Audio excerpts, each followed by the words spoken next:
સુજલામ સુફલામમાં પાણી છોડાવવા માટે આંદોલનના એંધાણ વર્તાઈ રહ્યા છે. અમરાભાઈ ચૌધરીની આગેવાનીમાં આજે સોની તેમજ નવાપુરા અને સાંજે ઝાલોડા, નરણા અને માનપુરા ખાતે અનેક ખેડૂત આગેવાનો ગામના યુવાનો સાથે મિટિંગ યોજીને એક યુથ તૈયાર થઈ રહ્યું છે. આગામી સમયમાં આવી જ રીતે દરેક ગામડાના લોકોનો અને ખેડૂતોનો સાથ અને સહકાર માગવાની અમારી ફરજ પડશે, કારણ કે સાથ અને સહકાર વગર કશું જ થતું નથી.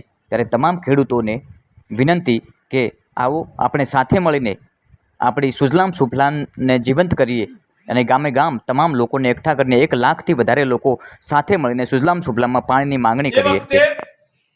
ગામની અંદર એક પણ માણસ ના રહેવો જોઈએ. આખું જ ગામ જેવી રીતે ઉત્સવ ઉજવા એ રીતે આપણે નાયબ કલેક્ટર સાહેબ પાસે નમ્રતાથી દેવાનું છે અને લેખિતમાં લેવાનું છે. એના માટે પણ તૈયારી રાખવું. આપણો એક જ અવાજ હોવો જોઈએ કે આપણે લેખિતમાં લેવાનું છે. એના માટે આપણે તૈયારી કરવાની છે કે ક્યારે દેવાનું છે.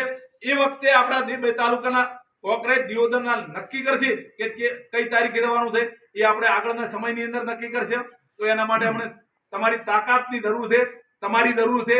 એટલે તમે આપણા આ સંગઠનને સપોર્ટ આપો. પછી પાણીના અભિયાન માટે સુજલામ સુફલામ ચાલુ કરવા માટે આપ જોઈ રહ્યા છો, આ ગામે ગામ આવી કમિટી બની રહી છે. આમાં કોઈ સ્વાર્થ નથી. ગામ લોકો સ્વયંભૂ પોતાનો નંબર અને નોટમાં નામ અને એડ્રેસ લખી રહ્યા છે.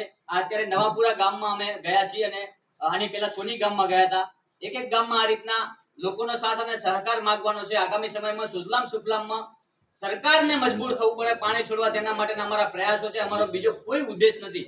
માત્ર અમારા વિસ્તારનો ભૂગર્ભ જળ સચવાઈ રહે તેના માટે દરેક ગામની અંદર અમારે 50 થી 100 યુવાનો, વડીલો અને ખેડૂતોનો સાથ અને સહકાર જોઈએ છે. આપ જોઈ રહ્યા છો આ નોટબુકમાં ગામે સ્વયંભૂ પોતાના નામ લેખિતમાં લખ્યા છે નંબર સાથે, કે જ્યારે પણ પાણી અને ભૂગર્ભ જળ માટે જરૂર હોય સુજલામ સુફલામ ચાલુ કરવા માટે તો ગામના તમામ યુવાનો તૈયાર છે. આવી રીતે અમે દરેક ગામડે ગામડે ફરવાના છીએ અને અમારો મુખ્ય આગેવાન એક જ રહેશે. અમરાભાઈની આગેવાનીમાં આ પાણી છોડાવવાના પ્રયાસો થશે અને આગામી સમયમાં 1 લાખથી પણ વધારે લોકો ભેગા કરી અને અમે પાણીની માંગ કરવાના છીએ. અને આમાં કોઈ પણ રાજકારણ ખેલાવવાનું નથી. કોઈ પણ રાજકીય વ્યક્તિ આવે તો પાણી માટે અવાજ કરવાનો હોય તો જ, બાકી કોઈ પણ બીજો અમારો મુદ્દો નથી. અમારો મુદ્દો માત્ર ને માત્ર સુજલામ સુફલામમાં પાણી છોડાવવાનો છે. 2000 વિધાનસભા ચૂંટણીના પહેલા અમારે અહીંયા જળહળતી અહીંયા સુજલામ સુફલામ ચાલુ જોઈએ. અમારો બીજો કોઈ ઉદ્દેશ નથી.